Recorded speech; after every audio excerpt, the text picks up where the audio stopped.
Everyone, GK GS दृष्टि में आपका स्वागत है। तो आज हम कवर कर रहे हैं लुसेंट ज्योग्राफी का जो टॉपिक है वो है ब्रह्मांड। कल हमने इससे जस्ट ज्योग्राफी का हमने परिभाषा देखे थे, ज्योग्राफी की कैसे उत्पत्ति होगी, ज्योग्राफी कैसे नाम पड़ा, ये सारे चीज़ हम देखे थे। आज हम कवर कर रहे हैं जो पहला टॉपिक है इसका ब्रह्मांड। तो चलिए स्टार्ट करते हैं। अस्तित्वमान द्रव्य एवं ऊर्जा के सम्मिलित रूप को ब्रह्मांड कहते हैं। ब्रह्मांड किसको कहते हैं? अस्तित्वमान द्रव्य एवं ऊर्जा के सम्मिलित रूप को ब्रह्मांड कहते हैं। दूसरे शब्दों में सूक्ष्मतम अणुओं से लेकर महाकाय, आकाश गंगाओं, गैलेक्सीज तक के सम्मिलित स्वरूप को ब्रह्मांड कहा जाता है। हाँ, नेक्स्ट है ब्रह्मांड की उत्पत्ति से संबंधित प्रमुख सिद्धांत निम्न है। अब हम देखेंगे ब्रह्मांड की उत्पत्ति से संबंधित प्रमुख सिद्धांत क्या क्या हैं। और ये जो सिद्धांत है इसमें दो सिद्धांत जो हैं सो इम्पॉर्टेंट है। वैसे ये सिद्धांत इम्पॉर्टेंट है, पेपर में अक्सर पूछा जाता है। तो देखिए, पहला सिद्धांत है महाविस्फोट सिद्धांत। पहला सिद्धांत कौन है? महाविस्फोट सिद्धांत। इसको बिग बैंग थ्योरी भी कहते हैं। और इस सिद्धांत को दिया था एब जॉर्ज लेमेंटियर ने। लेमेंटियर चाहे लेमेंटियर लिखा रहता कहीं कहीं पे। नेक्स्ट है साम्यावस्था या सतत सृष्टि सिद्धांत या स्थिर अवस्था संकल्पना, एसटीडी स्टेट थ्योरी। तो देखिए, इसको दिए थे थॉमस गोल्ड एवं हरमन बॉडी ने। कौन दिए थे? थॉमस गोल्ड एवं हरमन बॉडी ने दिए थे। महाविस्फोट सिद्धांत दिए थे एब जॉर्ज लेमेंटियर। साम्यावस्था या सतत दृष्टि सिद्धांत या स्थिर अवस्था संकल्पना दिए थे STD state theory, Thomas gold एवं हरमन बॉडी। नेक्स्ट है दोलन सिद्धांत। दोलन सिद्धांत दिए थे पल्सेटिंग यूनिवर्स थ्योरी। कौन दिए थे? पल्सेटिंग यूनिवर्स थ्योरी दिए थे, दोलन सिद्धांत दिए थे doctor Alan Sandage. Pulsating universe theory, दोलन सिद्धांत दिए थे डॉक्टर एलन संडेजा। नेक्स्ट है स्फीति सिद्धांत। इन्फ्लेशनरी सिद्धांत, ये थ्योरी जो दिए थे, इन्फ्लेशनरी थ्योरी दिए थे अलेन गुथ। इन्फ्लेशनरी थ्योरी कौन दिए थे? अलेन गुथ। फिर से देखते हैं महाविस्फोट सिद्धांत। बिग बैंग थ्योरी दिए थे एब जॉर्ज लेमेंटियर। साम्यावस्था या सतत सृष्टि सिद्धांत या स्थिर अवस्था संकल्पना सिद्धांत दिए थे एसटीडी स्टेट थ्योरी दिए थे थॉमस गोल्ड एवं हरमन बॉडी। दोलन सिद्धांत दिए थे पल्सेटिंग यूनिवर्स थ्योरी जो दिए थे वो दिए थे डॉक्टर एलन संडेजा। स्फीति सिद्धांत दिए थे इन्फ्लेशनरी थ्योरी दिए थे अलेन गुथ। ब्रह्मांड की उत्पत्ति के संबंध में महाविस्फोट सिद्धांत, बिग बैंग थ्योरी जो है वो सर्वाधिक मान्य है और ये सबसे ज़्यादा इम्पोर्टेंट भी है, ये पूछा भी जाता है पेपर में। तो इसका प्रतिपादन बेल्जियम के खगोलविद एवं पादरी एब जॉर्ज लेमेंटियर ने किया था। बाद में ये रॉबर्ट वेगनर ने इस सिद्धांत की व्याख्या की।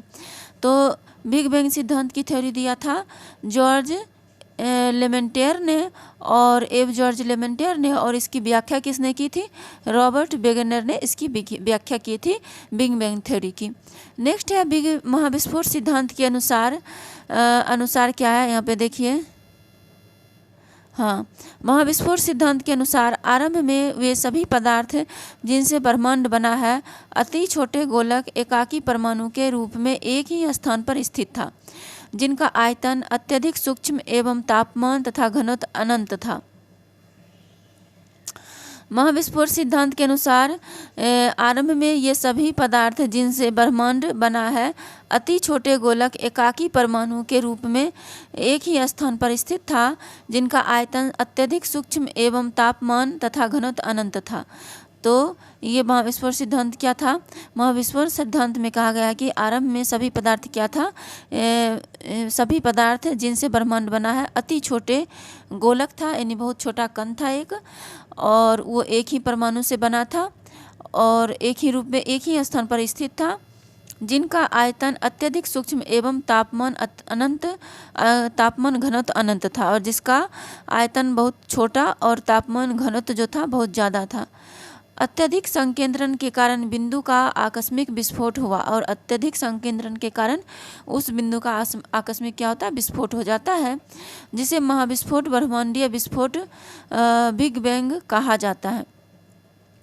जिसको क्या कहा जाता है, महाविस्फोट, ब्रह्मांडीय विस्फोट, बिग बैंग कहा जाता है। इस अचानक विस्फोट से पदार्थों का बिखराव हुआ। इस अचानक विस्फोट से क्या होता है, पदार्थों का बिखराव होता है, जिससे समान पदार्थ निर्मित हुए और इससे सामान्य पदार्थ क्या हुए, निर्मित हुए। इसके अलगाव के कारण काले पदार्थ बने और इसके अलगाव के कारण क्या बने, काले पदार्थ बने, जिनके समूहन से अनेक ब्रह्मांडीय पिंडों का सृजन हुआ। और जिसके समूहन से क्या हुआ, अनेक ब्रह्मांडीय पिंडों का सृजन हुआ। वैज्ञानिकों का विश्वास है कि महाविस्फोट बिग बैंग की घटना आज से 13.7 अरब वर्ष पहले हुई थी।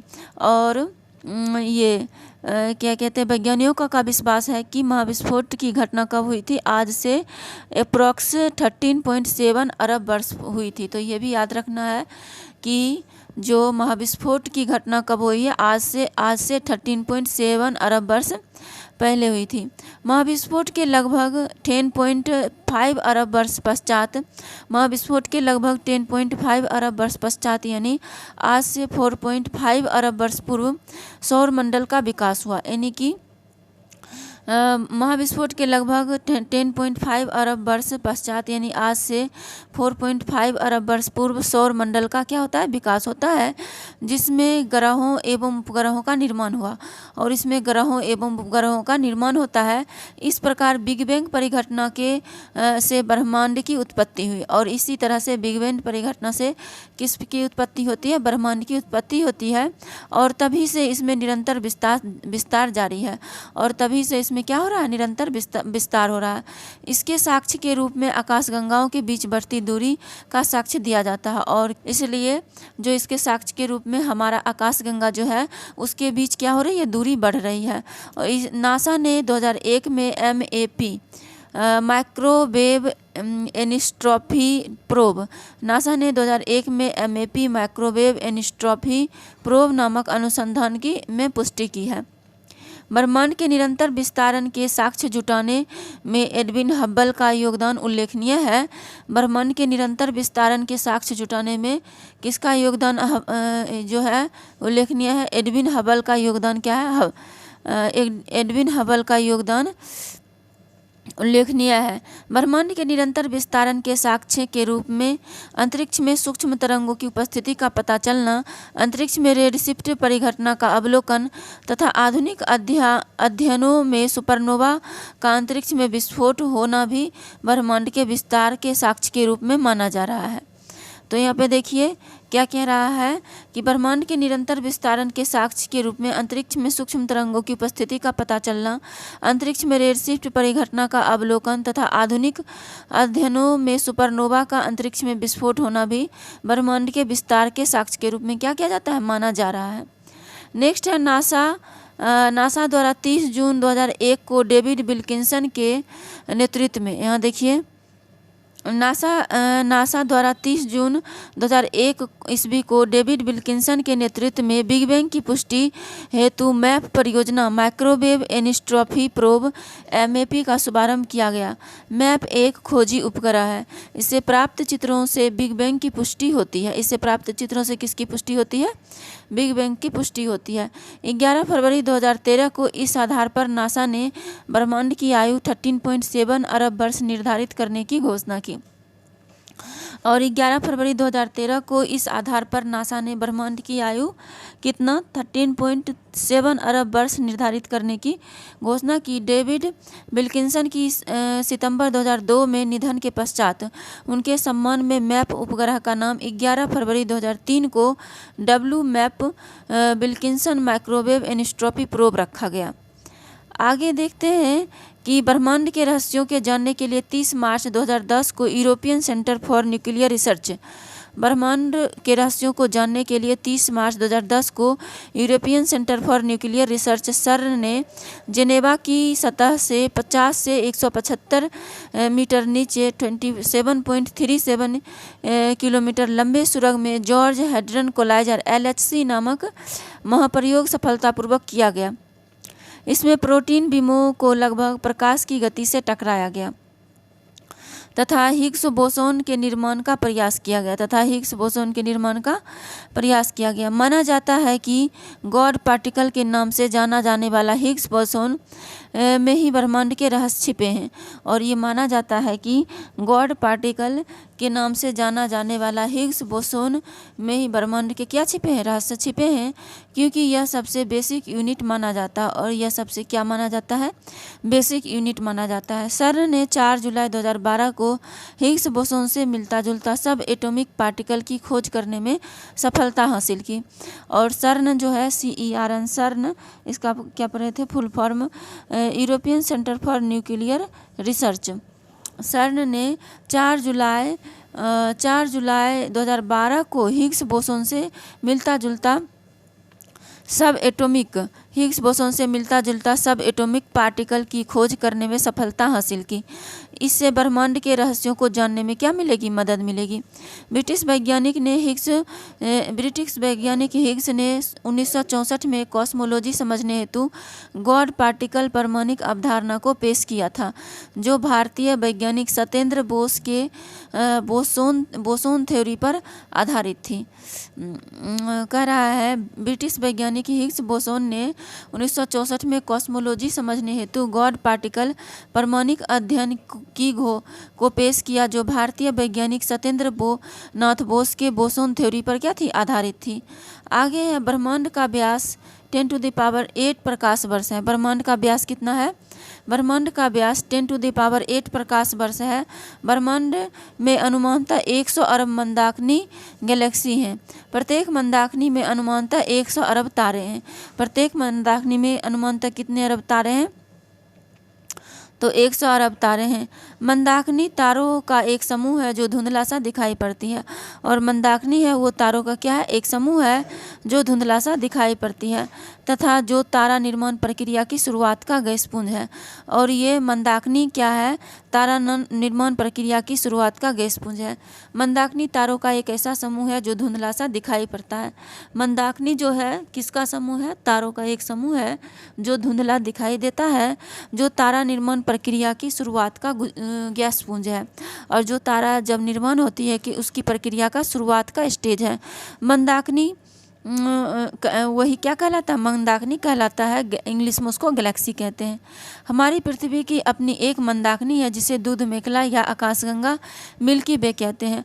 और हमारी पृथ्वी की भी एक मंदाकिनी है जिसको क्या कहते हैं, आकाशगंगा या दुग्ध मेखला या फिर मिल्की वे भी कहते हैं। इंग्लिश में मिल्की वे कहते हैं और हिंदी में दुग्ध मेखला या आकाशगंगा कहते हैं। तो हमारी पृथ्वी जो है हमारी पृथ्वी की अपनी एक गैलेक्सी है। जो हमारी पृथ्वी किस गैलेक्सी में रहती है, तो हमारी पृथ्वी आकाशगंगा में रहती है, यानी कि मिल्की वे में रहती है, यानी कि दूध मेखला में रहती है। नेक्स्ट है, अब तक ज्ञात इस मंदाकिनी का 80% भाग सर्पिला है। और अभी तक ज्ञात इस मंदाकिनी का 80% भाग क्या है, इस मंदाकिनी का 80% भाग क्या सर्पिला है। इस मंदाकिनी को सबसे पहले गैलीलियो ने देखा था। और इस मंदाकिनी को सबसे पहले किसने देखा था, तो इस मंदाकिनी को सबसे पहले गैलीलियो ने देखा था। आकाशगंगा की सबसे नज़दीकी मंदाकिनी को देवयानी नाम दिया गया है। आकाशगंगा की सबसे नज़दीकी मंदाकिनी को क्या नाम दिया गया है, देवयानी एंड्रोमेडा नाम दिया गया है। नेक्स्ट है नवीनतम ज्ञात मंदाकिनी डवार्फ मंदाकिनी। यहाँ पे देखिए नवीनतम ज्ञात मंदाकिनी गैलेक्सी है, इसे डवार्फ मंदाकिनी कहते हैं। नवीनतम ज्ञात मंदाकिनी क्या है, गैलेक्सी यानी डवार्फ मंदाकिनी है। निहारिका नेबुला यह एक ब्रह्मांडीय नर्सरी है जहाँ तारों का जन्म होता है। निहारिका नेबुला जो है एक ब्रह्मांडीय नर्सरी है जहाँ पे तारों का क्या होता है, जन्म होता है। निहारिका में धूल और गैसों का बादल होता है। निहारिका में किसका बादल होता है, निहारिका में धूल और गैसों का बादल होता है।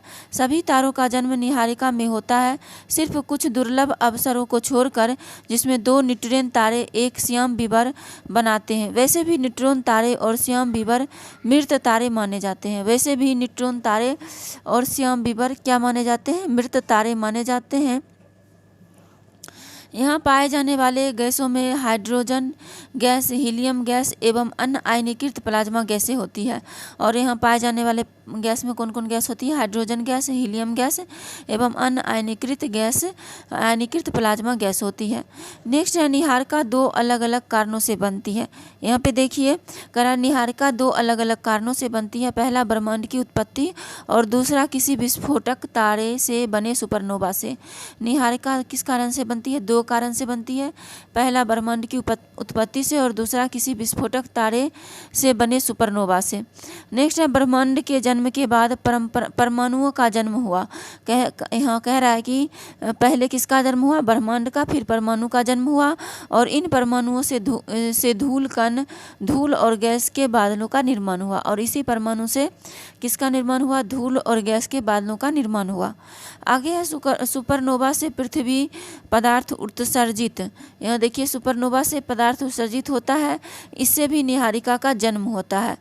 इसके उदाहरण है बेल एवं कर्क। इसके उदाहरण क्या है? बेल एवं कर्क जो है सुपरनोवा है और जो पदार्थ उत्सर्जित होता है उसी से नीहारिका का जन्म होता है। नीहारिका की उत्पत्ति ब्रह्मांड के जन्म और सुपरनोवा के मिश्रण से भी हो सकता है। और नीहारिका की उत्पत्ति किससे होता है? ब्रह्मांड के जन्म और सुपरनोवा के मिश्रण से भी नीहारिका की उत्पत्ति हो सकती है। नेक्स्ट है देखिए यहाँ पे नीहारिका के कुछ प्रकार। यहाँ देखेंगे, यहाँ दिया हुआ है नीहारिका के कुछ प्रकार, देख लेते हैं। ये रहा, देखिए नीहारिका के कुछ प्रकार। उत्सर्जन नीहारिकाएं यह सबसे सुंदर और रंग बिरंगी होती है। ये बन रहे तारों से प्रकाशित होती है। उदाहरण चील एवं झील नीहारिका। परावर्तन नीहारिकाएं यह तारों के प्रकाश को परावर्तित करती है। ये तारे या तो नीहारिका के अंदर होते हैं या पास में होते हैं। उदाहरण प्लाइडस नीहारिका। नेक्स्ट है श्याम नीहारिका। यहाँ पे देखिए कह रहा है श्याम नीहारिका ये अपने पीछे से आने वाली प्रकाश को एक दीवार की तरह रोक देती है। यही कारण है कि हम अपनी आकाशगंगा में बहुत दूर तक नहीं देख सकते हैं। नेक्स्ट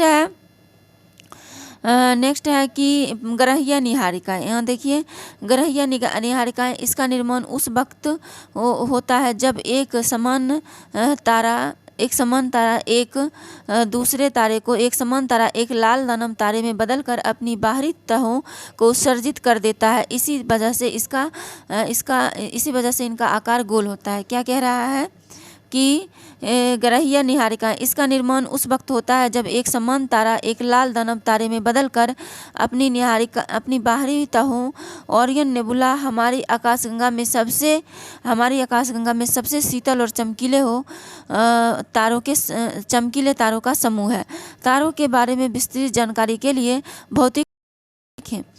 यहाँ पे क्या कह रहा है, फिर से देखते हैं। ग्रहीय नीहारिका, इसका निर्माण उस वक्त होता है जब एक समान तारा एक लाल दानव तारे में बदलकर अपनी बाहरी तहों को उत्सर्जित करते हैं। इस वजह से इसका आकार गोल होता है। ओरियन नेबुला हमारी आकाशगंगा में सबसे शीतल और चमकीले तारों का समूह है। तारों के बारे में विस्तृत जानकारी के लिए भौतिक का अध्याय ब्रह्मांड देखें। नेक्स्ट देखिए है